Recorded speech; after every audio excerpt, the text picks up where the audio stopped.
Olá, minhas amigas, olá, meus amigos do canal Raciocínios Espíritas. Tudo em paz?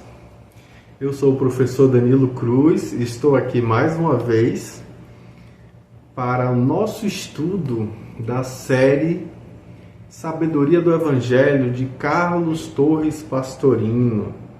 Pois bem, estamos já no 4º volume e hoje nós vamos abordar 2 capítulos. O primeiro se chama O Fermento dos Fariseus e o segundo se chama O Cego de Betsaida. Pois bem, vamos aos textos. O que é que Pastorino nos traz? Então, no primeiro capítulo, O Fermento dos Fariseus, é um capítulo que Pastorino embasa no Evangelho de Mateus, capítulo 16, versículos de 5 a 12, quando Mateus diz assim: Indo seus discípulos para o outro lado, esqueceram-se de levar pão. Disse-lhes Jesus: Olhai, guardai-vos do fermento dos fariseus e dos saduceus. Eles, porém, dialogavam entre si, dizendo: É porque não trouxemos pão. Percebendo Jesus, prosseguiu: Por que estáis discorrendo entre vós, homens de pequena fé, por não terdes pão? Não compreendeis ainda, nem vos lembrais dos 5 pães para 5.000 homens, e quantos cestos apanhastes? Nem dos 7 pães para 4.000, e quantas cestas recolhestes?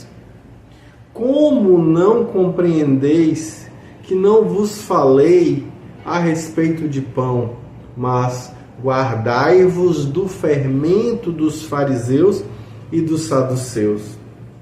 Então entenderam que lhes não dissera que se guardassem do fermento do pão, mas do ensinamento dos fariseus e dos saduceus.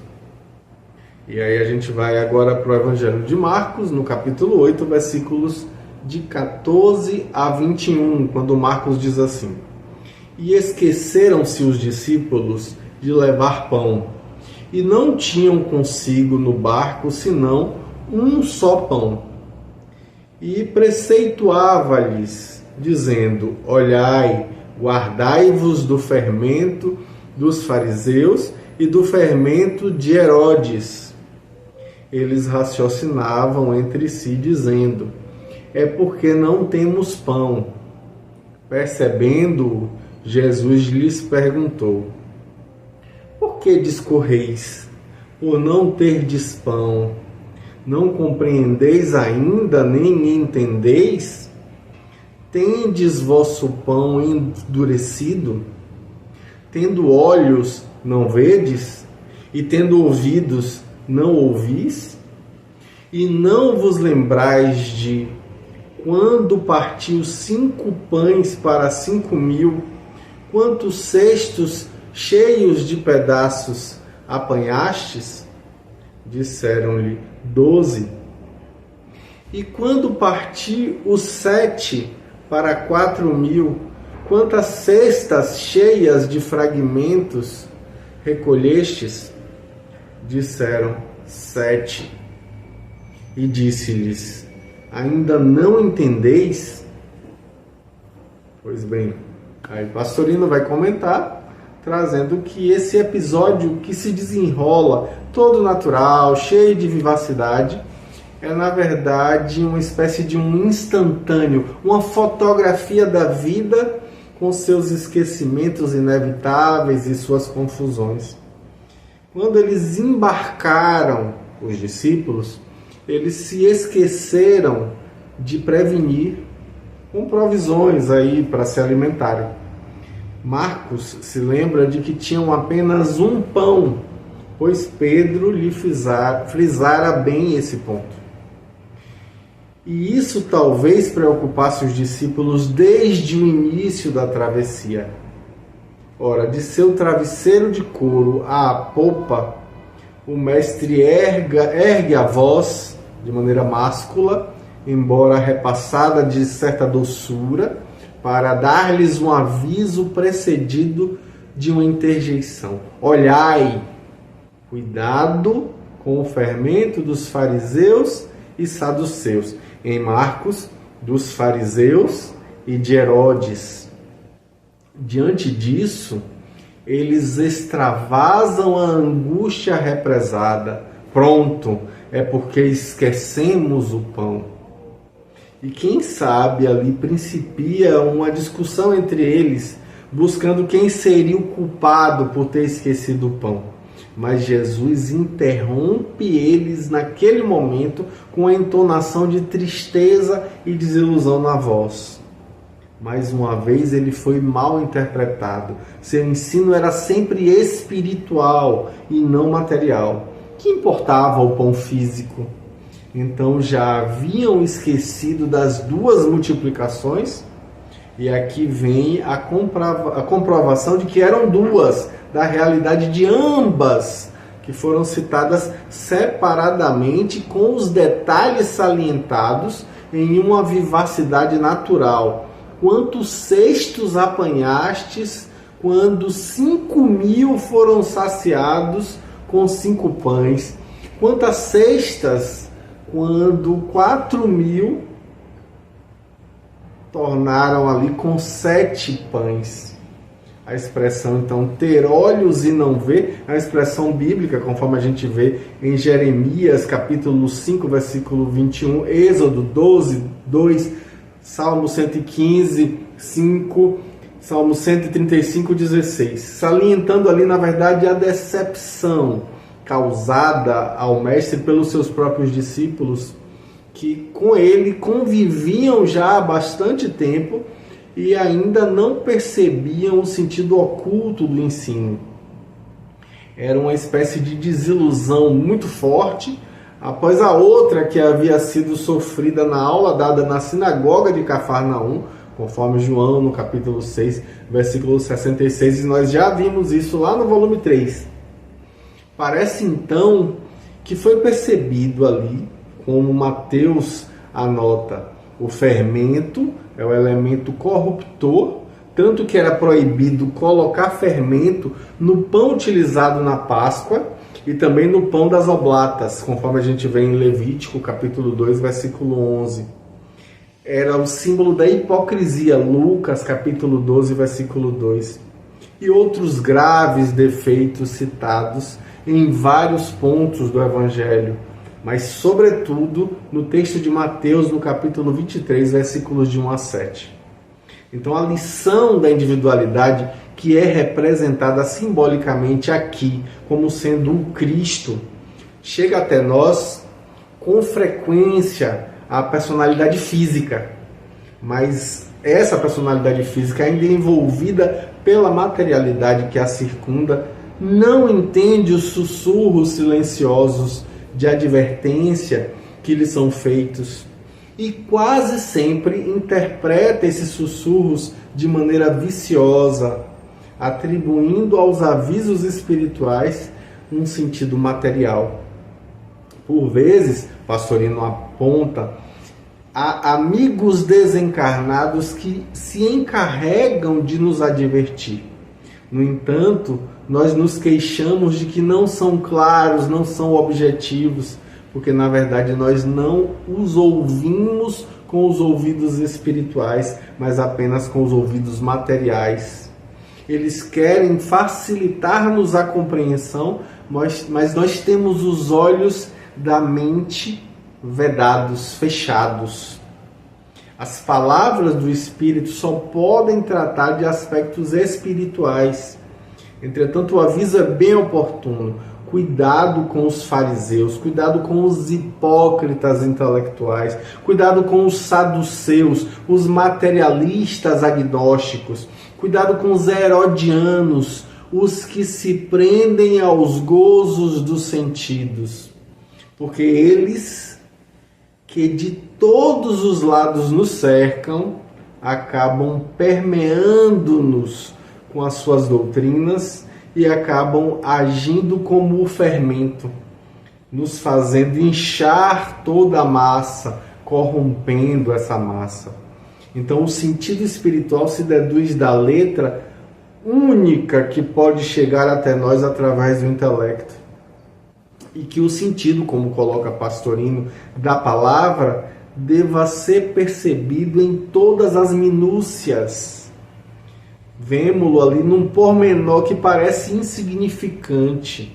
Ao relembrar as duas multiplicações, o mestre sublinha os termos utilizados em cada uma delas, distinguindo que na primeira os fragmentos foram recolhidos em cestos, cófinos, a gente já falou disso, e na segunda em cestas, espúridas, recipientes maiores. Então não há confusão possível. O espiritualista está cercado de doutrinas exóticas e muito facilmente se deixa penetrar por elas sem perceber, sem sentir. Quando ele abre os olhos, ele verifica que ele saiu da senda reta despercebidamente. Cuidado, o pão sobressubstancial é simples, sem fermento de grandeza, sem exterioridades, sem ritualísticas, sem misturas. Ele é sincero no sentido etimológico da palavra, né? Sem mistura, sem cera. Ele não é hipócrita, não é fariseu, ele é espiritual, sem materialidade, sem agnosticismo, não saduceu, não busca prazeres físicos dos sentidos, é não herodiano. Olha que interessante, capítulo interessante, né? Pois bem, vamos para o próximo, que eu gosto ainda mais, que é o cego de Betsaida, baseado no Evangelho de Marcos, capítulo 8, versículos de 22 a 26, quando Marcos diz assim: E ele chegou a Betsaida, e trouxeram-lhe um cego, e solicitaram-lhe que o tocasse. E tendo segurado a mão do cego, levou-o para fora da aldeia, cuspindo-lhe nos olhos, pôs as mãos sobre ele e perguntou-lhe: Vês alguma coisa? Este, começando a ver, disse: Vejo os homens, porque como árvores os vejo andando. Então de novo lhe impôs as mãos sobre os olhos, e ele enxergou em redor e foi curado, e discerniu tudo nitidamente, mesmo ao longe. E mandou-o para sua casa, dizendo: Nem entres na aldeia. Olha aí que interessante essa fala. Pois bem, aí Pastorino vai comentar dizendo que novamente na margem oriental, em Betsaida Júlias, que é El Tel, a 3 quilômetros ao norte do lago de Genezaré e a 300 metros a leste do Jordão, cidade construída por Filipe o tetrarca. Não deve admirar aí que Marcos lhe aplique o epíteto de comer, que é aldeia, pois assim o fez também Flávio Joséfo no seu texto sobre antiguidades judaicas. E o Novo Testamento não leva à risca a classificação. João, lá no capítulo 7, versículo 42, chama Belém de aldeia, que é Comé, enquanto Lucas, no capítulo 2, versículo 4, chama de cidade, polis.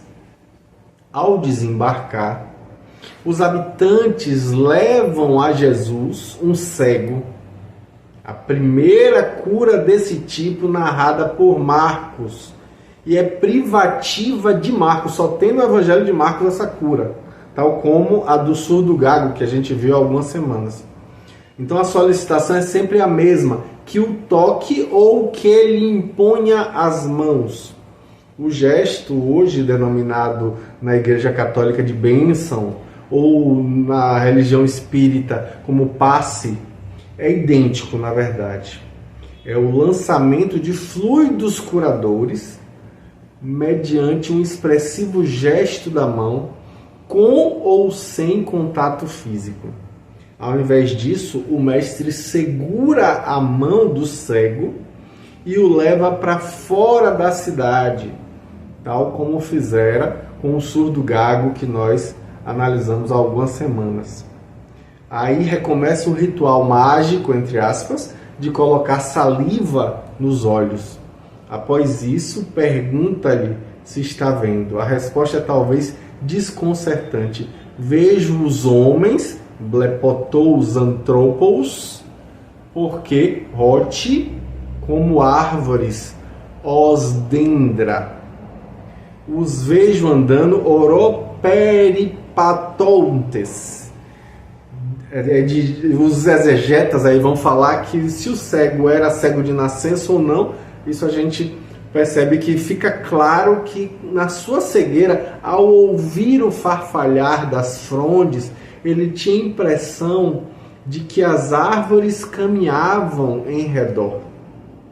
E a visão, ainda deficiente, fazia-lhe ver homens grandes como ele imaginava serem as árvores. Então, com isso a gente vê que a cura não estava ainda completa. Era importante uma nova intervenção taumatúrgica, mediúnica, embora de menor intensidade. Serão utilizados fluidos magnéticos das mãos, sem necessidade mais do emprego da saliva. Então, após impor as mãos sobre os olhos, uma nova verificação é feita para confirmar se a cura estava completa, se ela estava realmente terminada com êxito. É interessante notar, como aponta Pastorino, que Marcos diferencia as nuances utilizando aí dos compostos e sinônimos. Vejamos, por exemplo, os versículos 24 e 25. Este, começando a ver, anablepô, disse: vejo, blepô, os homens, porque como árvores os percebo, oral, andando.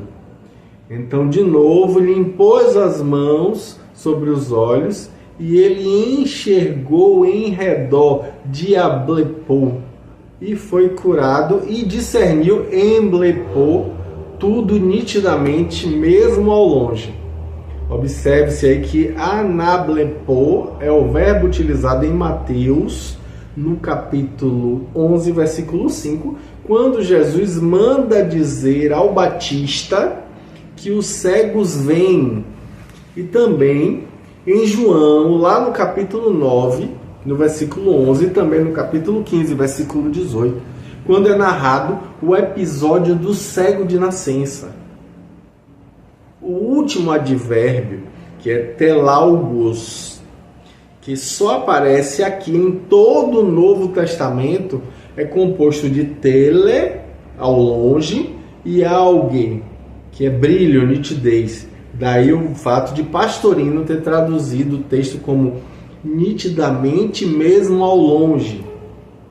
Pois bem, vale salientar, como aponta o próprio Pastorino, a ordem de recolher-se imediatamente à sua casa, nem sequer entrando na aldeia, para não sucumbir à tentação de divulgar o ocorrido. Nós já vimos anteriormente que a palavra Betsaida significa casa dos frutos. E nós sabemos que o significado simbólico da cegueira espiritual é o quê? O homem que não compreende, que não vê, que não percebe intelectualmente. E muitos são assim. Nós sabemos que muitos são cegos intelectualmente. Quando isso ocorre, pode acontecer que a individualidade, que é representada pelo Cristo, por solicitação dos intercessores, são os encarnados ou desencarnados, ou mesmo espontaneamente resolva agir para abrir os olhos e apressar o progresso. Então aí nós temos a técnica em poucos versículos. Pastorino vai falar que, em primeiro lugar, é levar a personalidade para fora da multidão. Que importa se Betsaida era uma aldeia ou era uma cidade? Tanto faz, era a multidão. Então a personalidade é levada para o isolamento, no qual o mestre, que é o Cristo interno, e os discípulos, os veículos dessa personalidade, poderiam agir a sós na meditação. A seguir, colocar saliva nos olhos, ou seja, tirar da essência divina e profunda do seu próprio ser os fluidos indispensáveis para abrir os canais do intelecto, com a finalidade de que, por meio deles, ou seja, a intuição, a criatura possa vir. Então verificamos anteriormente que ele já abrira os canais dos ouvidos para que se ouvisse sua voz e da língua para que se manifestasse. Dessa vez ele abre agora os olhos para que veja e compreenda a lição do eu superior. Então aqui, Pastorino aponta que se desdobra o ensino em algumas minúcias. Não é de uma vez que conseguimos compreender tudo. Há etapas sucessivas. Inicialmente surgem confusões que talvez durem encarnações inteiras, seguindo a criatura doutrinas que, apesar da beleza e apesar do esplendor, não revelam a verdade real e espiritual. Mas quando finalmente a misericórdia suprema do Cristo interno percebe que nós começamos a entrever a verdade, novamente ela coloca sua mão bendita e estabelece o contato definitivo de que necessitamos. É então que nós começamos a ver a anablepô, ou levantamos os olhos, outro sentido aí para esse mesmo verbo, e enxergamos em derredor, diablempô, sendo curados por fim e discernindo em blepô, tudo com nitidez, mesmo ao longe, telealgos, isto é, no futuro distante, longe no futuro, que se perde aí no infinito do espaço e na eternidade do tempo. Bem interessante, né? Boas reflexões aí para nossos aprendizados. Pois bem, continuamos estudando. Até semana que vem, se o bom Deus nos permitir. Grande abraço. Tchau, tchau.